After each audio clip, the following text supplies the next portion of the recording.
Halo, Assalamualaikum warahmatullahi wabarakatuh. Bagaimana kabarnya hari ini? Pagi yang cerah, rada-rada mendung ya. Menanggapi viralnya kemarin, fenomena yang saya lihat, saya sedikit ketawa ya, karena apa yang terjadi di luar sana itu tidak sama ya Mbak ya. Apa yang terjadi di luar sana itu sepertinya tidak sama dengan apa yang terjadi. Paham nggak? Maksud saya adalah tidak sesuai dengan apa yang terjadi. Karena saya melihat bahwa ada fenomena yang menurut saya tidak seperti yang ada, tidak seperti yang viral. Tidak seperti yang viral. Jadi saya bingung nih mau ngomong apa sama kalian semua, karena kadang-kadang media sosial itu tidak mengambil full apa yang ada. Jadi saya nggak ngerti harus bilang apa.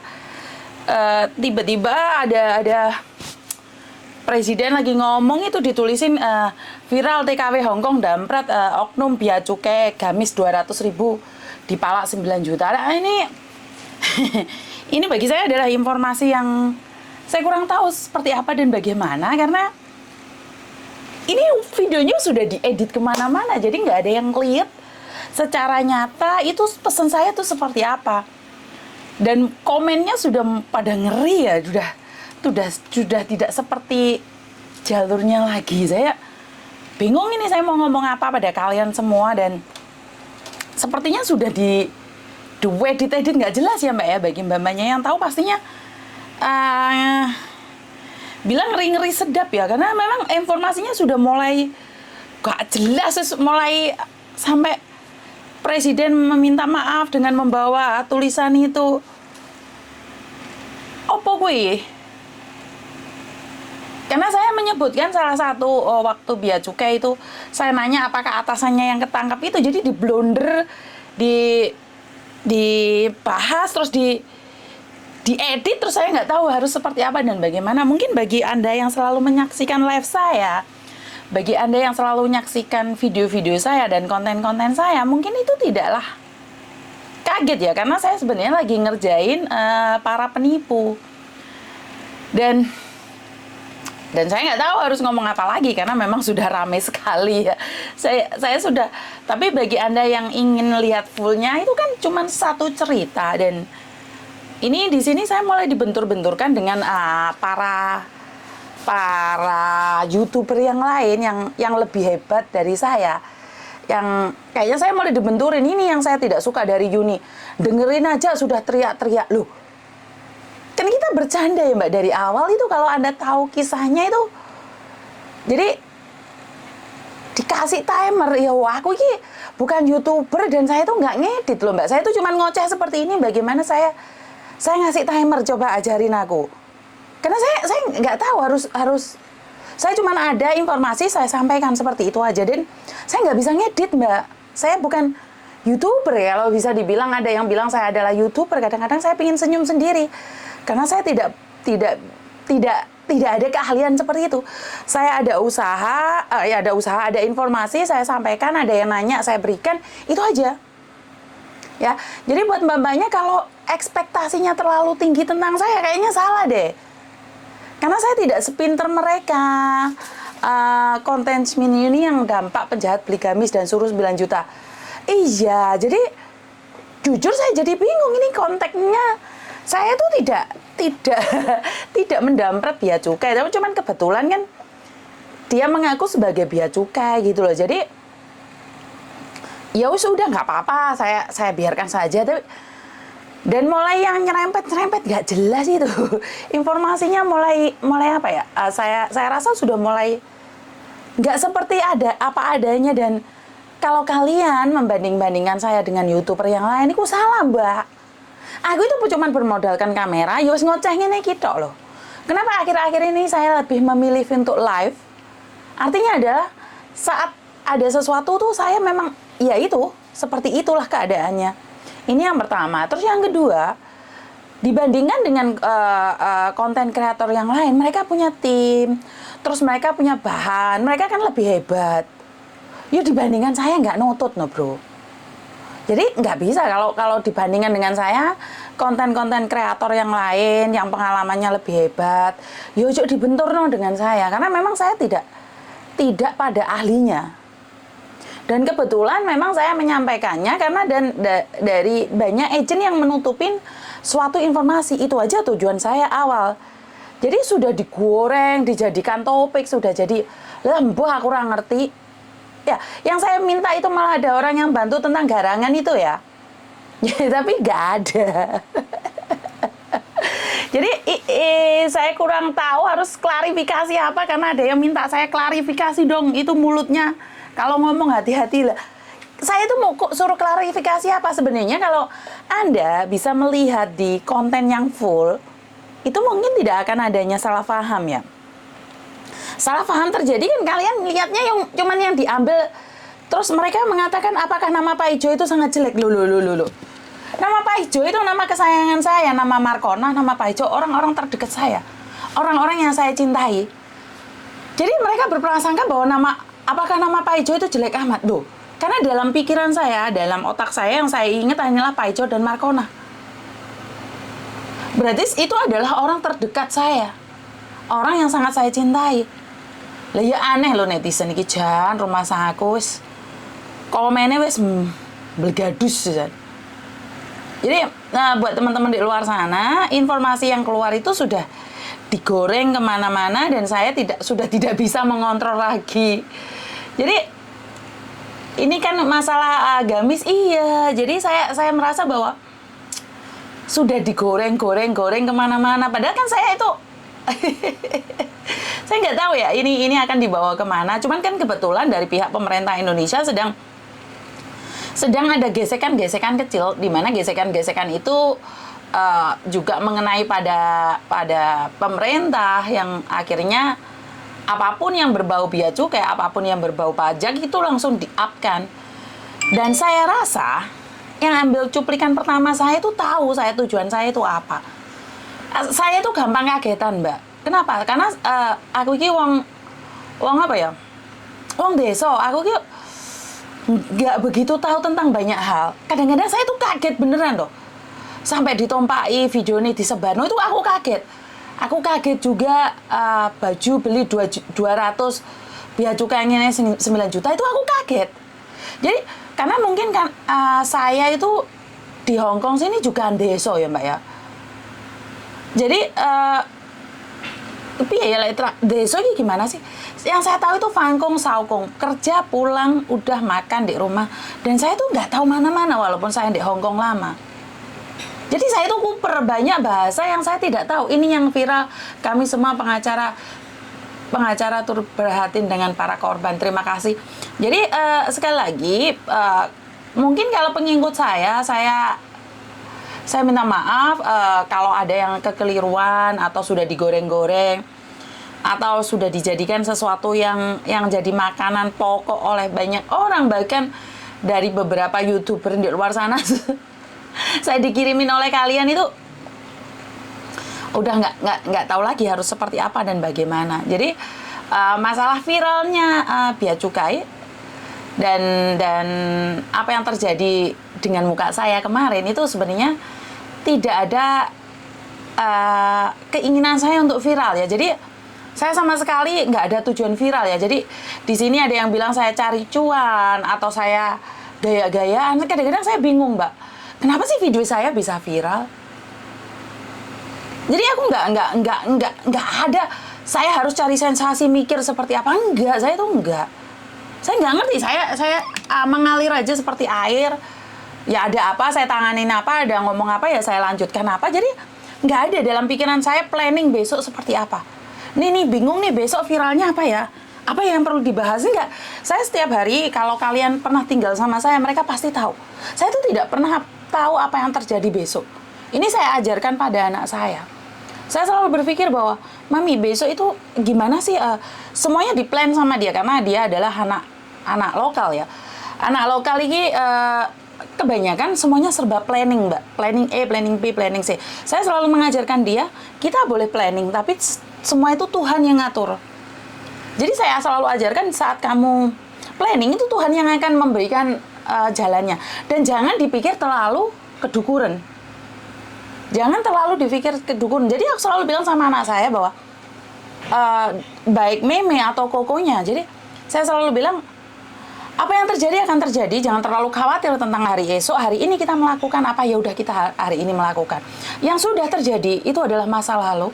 Kalau memang jelek kita perbaiki, kalau baik kita pertahankan untuk lebih baik lagi. Jadi dari sinilah saya selalu mengatakan bahwa apa yang saya lakukan ini tidak ingin untuk viral. Kalian tidak membagikan, kalian tidak tap-tap, kalian tidak share, nggak akan viral, Mbak. Karena viral ini adalah kalian yang memviralkan saya. Bukan saya yang pinter loh. Dalam konteks ini bukan saya yang pinter. Ini yang pinter kalian. Karena kalian ingin diusut, ya udah meledak. Bener nggak? Kalau konten saya ditinggalkan jenengan semua, udah tepar, nggak ada. Video saya itu nggak ada. Dan ingat, yang bisa memusnahkan saya itu cuma satu. Agent. Bagaimana saya bisa bilang agent? Karena satu, kalau agentnya bagus, agentnya bertanggung jawab, nggak ada seorang pun yang cari saya, artinya saya sudah tidak dibutuhkan lagi di dunia persilatan. Ya, bisa difahami sampai di sini, Mbak. Jadi kehadiran saya ini cuma penopang, pelengkap makanan, masakan. Ya, bisa dipahami ya. Jadi saya itu nggak ada untuk tujuan pingin terkenal. Iya, saya ada apa ya udah di situ saya lakukan itu. Jadi saya itu nggak cari bahan, Mbak. Malam itu kalau konten-konten kreator kan cari bahan, terus habis itu cari ke informasi tentang yang lain. Saya nggak. Saya itu nggak cari informasi. Saya itu dengarkan seperti yang saya selalu katakan, saya ngaji filsafat. Saya dengerin Mongol kalau saya lagi nggak ngeh gitu, lagi kecewa, lagi marah, dengerin Mongol. Terus Pak Chandra, dengerin Pak Abdi. Saya dengerin Buya Hamka. Itu yang saya dengarkan. Jadi saya tuh tidak pernah tahu gosip di luar, bahkan saya viral. Itu saya sama sekali nggak tahu. Nggak ngerti saya. Dan karena mbak-mbaknya kirim, "Miss, ini kok viral?" Kaget saya. Ya Tuhan. Jadi saya bukan pura-pura kaget, karena memang saya tidak tahu. Lah kok bisa viral? Itu karena kiriman dari mbak kalian semua. "Miss, iki lo wis viral, Miss." Loh kok iso? Saya juga jegek, kaget. Karena memang tidak ada tujuan untuk viral. Tidak ada. Jadi saya akan tetap bertahan di posisi saya saat ini. Saya tidak akan menggeser posisi saya selagi saya dibutuhkan.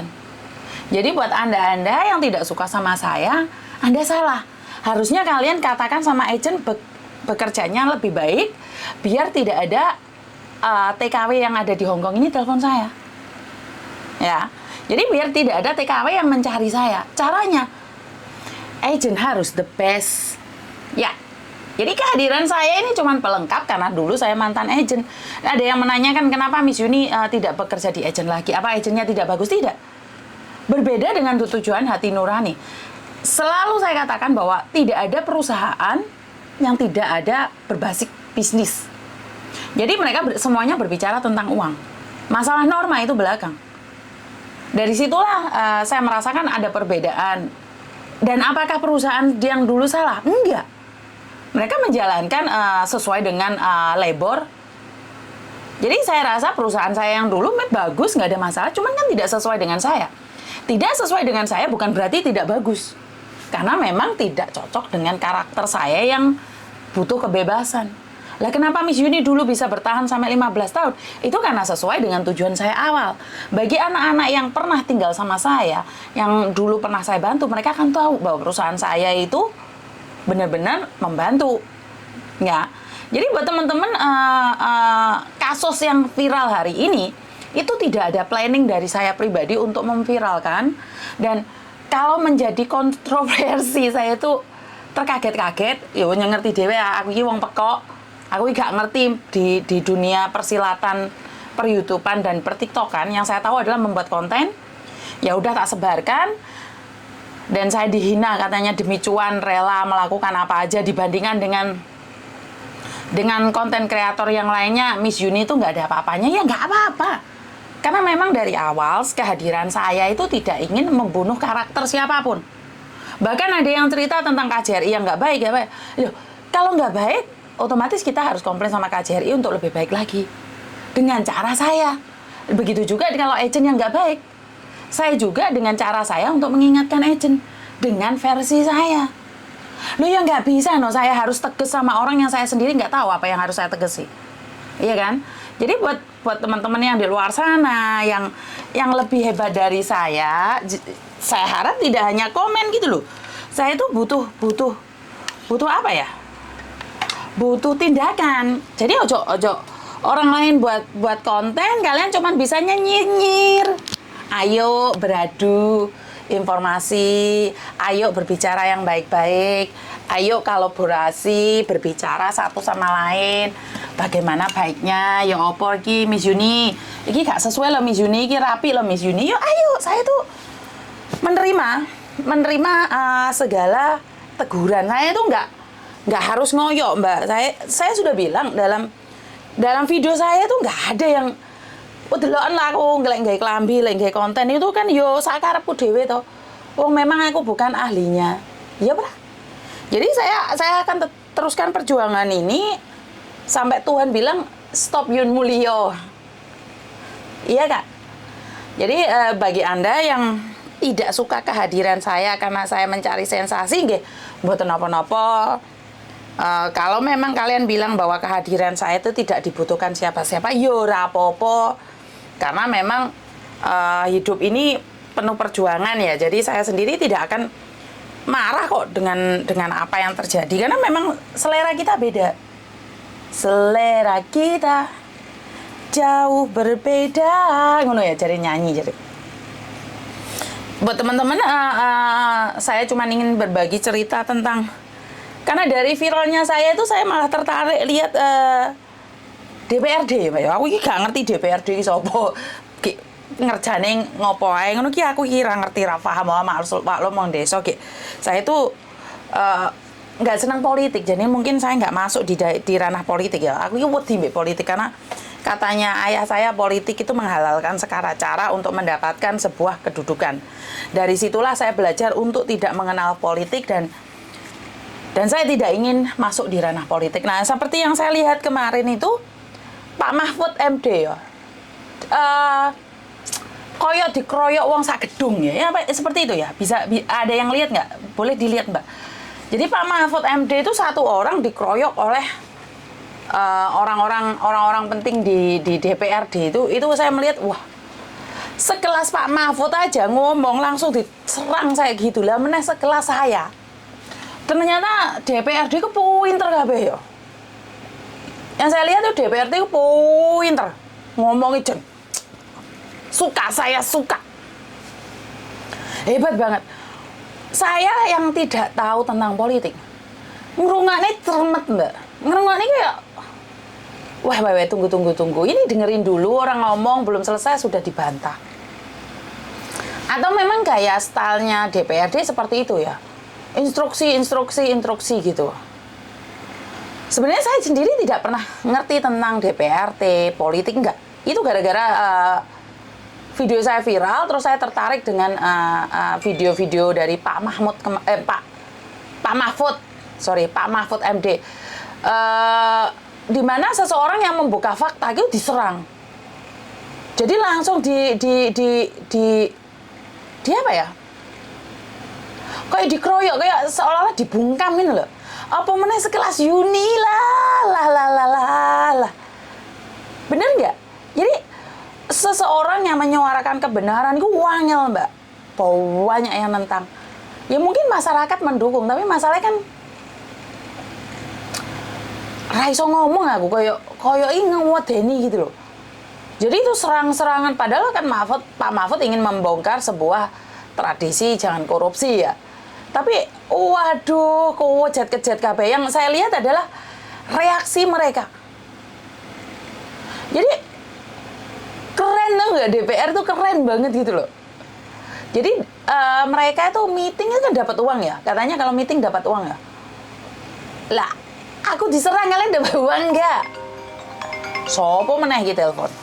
Saya taruhan dikit, telepon masuk. Halo. Waalaikumsalam warahmatullahi wabarakatuh. Ada yang bisa dibantu? Iya, Kak. Kula lagi ngelihat live jenengan. Lagi lihat liveku, terus apa yang Iya. bisa dibantu? Komputerku tak pindah. Pokoknya gas terus kak. Aku nyimak itu garangan itu. Ikut gemes juga. Oh, oke, aku padamu ternyata tentang garangan. Bener ora? Iya lah. Aku ini sudah WhatsApp sampean oke loh. Buka dulu. Hari ini Pak telepon aku tunggu menunggumu. Panas dingin sampean. Loh, sing SMS ki ewonan aku sampai ngeluh. Aku kadang-kadang ngate goleki sing garangan SMS aku ki aku ya ora roh. Iya, aku tahu Hah? saya kakak Nurdian. Kak, Iya, aku Sayang. saking gemesku ya. Aku itu